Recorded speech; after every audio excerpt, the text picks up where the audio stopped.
Ever since Claude Code came out, I've been doing so much more coding, and I'm not the only one. A lot of people have been doing that.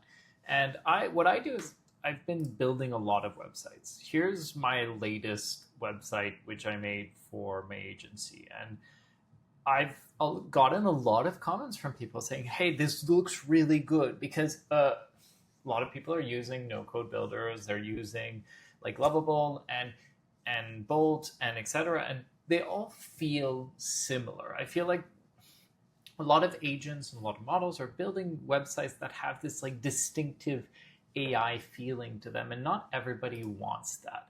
So a lot of people ask me, how are you building the websites you're building? Because I am using AI. I'm using AI quite a lot, and I've been enjoying using AI to do this, but I've not been doing it in a boring way. So today I wanted to show you guys exactly what my process is. I'm trying to just give it all to you so you can do it yourself. And there's only three different elements. It's knowing what building with React looks like, because a lot of us are getting into the whole coding sphere, but it's new to us. And I want to show you guys what exactly building with React looks like, how to do it yourself, and how to use Claude to make it easy.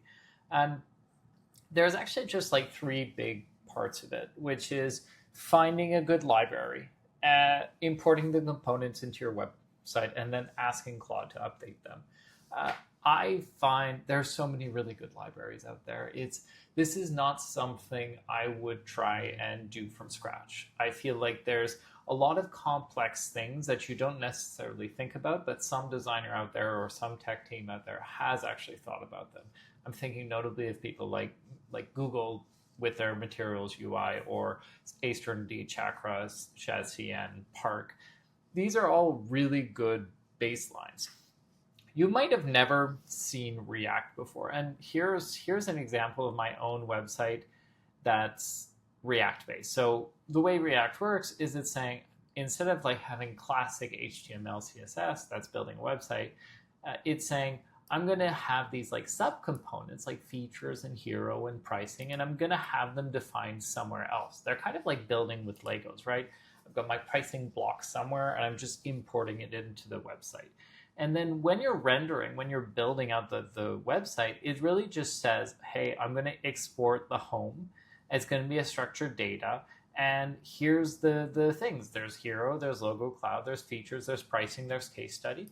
And if you look at what that looks like, this is the hero, then you've got the logos, then you have the features, et cetera, et cetera.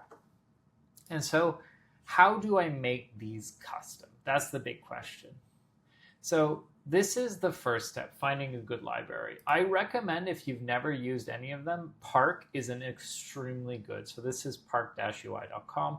It's a really nice, sleek UI. It's got combo box, it's got carousels, it's got like a lot of things that you would need for a website. And it's kind of like pick and choose, right? I need a date picker. Here's the date picker. I can find the code right here, and I can import it into my project. You'll find also that every single one of these elements has subcomponents that you need in order to make them work, right? It's importing calendar icon, chevron icon from Lucid React, so you need to make sure those things are installed.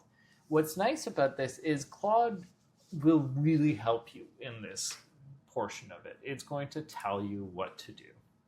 So here's exactly how I've been doing it. Here I've got my website right here.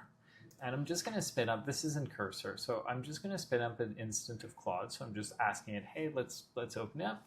And we're going to add something to the website. Here, what you have is a dev version of my website. So I'm going to be able to just add a section here. And I've found what I've used for my personal website is the Aceternity library. And I want to add this kind of layout text flip effect. Now, I see here that this is the layout effect, this is the preview, and this is the code of what's working. I'm going to have to import this. Next thing I'm going to need to see is I've got here the installation guide. So I've got the dependencies, the utility file, and the source code.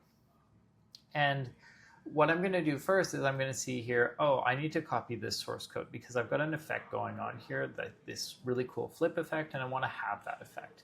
So I'm going to find here the components UI layout text flip, and I see that I need to nest it within components UI and layout text flip.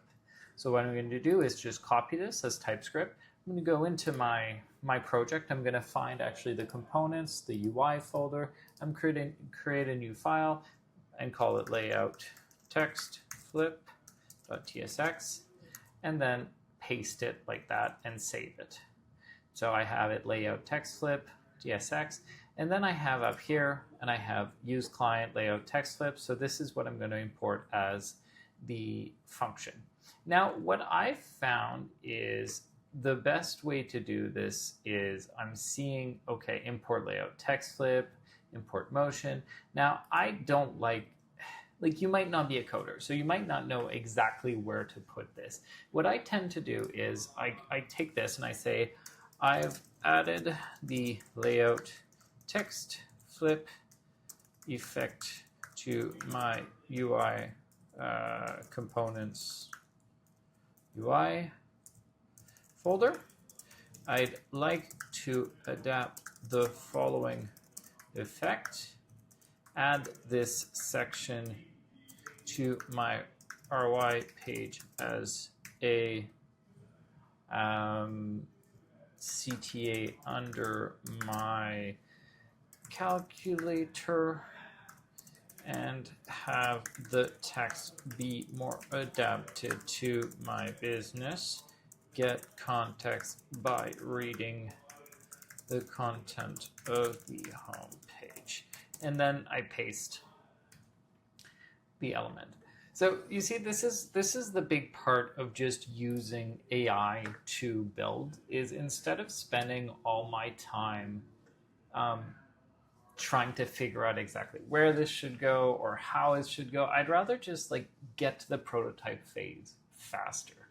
I've found it so nice to, 5 years ago when I was trying to code, it was always this question of I really had to know exactly what I wanted to do, because there's so many things that can go wrong, and I much rather operate with Claude in order to just have it do this kind of somewhere brunt work, while it allows me to think more about the strategy and the business side of it, of thinking, this is the effect I want, let's really focus more on what's the user flow or what's the user journey. And Claude allows me to really focus much more on that. So as you can see, it's already done. And if I go here and I go to the ROI page, you can see that I still have my ROI calculator, and it's already added this exact same effect right underneath. And I didn't need to do anything. And if I click on it on the Let's Fix This, you see it's already connected to the rest of my website, in that I would have wanted to have this link to my book a call. It already works with my light and dark mode. Everything's operational, and I didn't need to do much about this. And you see, this is the kind of thing where I feel like AI and humans are really augmenting each other, because instead of spending all my time trying to figure things out, I'm just going component by component, and I'm adding it into my website, and I'm asking AI to do things properly. And you can see here, if we go through the history of it, because I gave it all, I did some of the work prior, right? I imported the UI component, I made sure that it understood this thing, and then it was able to just take what I gave it, import the proper element, and make it work. So I guess what I'm trying to transmit is, whenever you want to have a really high quality React website or any kind of website, Claude Code is so useful to making it go faster, because you're not spending all your time trying to just figure out libraries. You can get straight to the building part and get it live as quickly as possible. In fact, I'm now going to publish this on my live website, so you'll be able to see this component working on the live website, and maybe I hope this helps you to start building more with React, because you might feel limited with regards to what you're doing on no-code builders, and this is an excellent way to jump that barrier and start doing much more complex things. There's so many libraries out there that allow you to do anything, and I really recommend you give this a shot. Let me know. If you have any questions, I'll respond to comments or send me a DM. I'd be super happy to talk about it.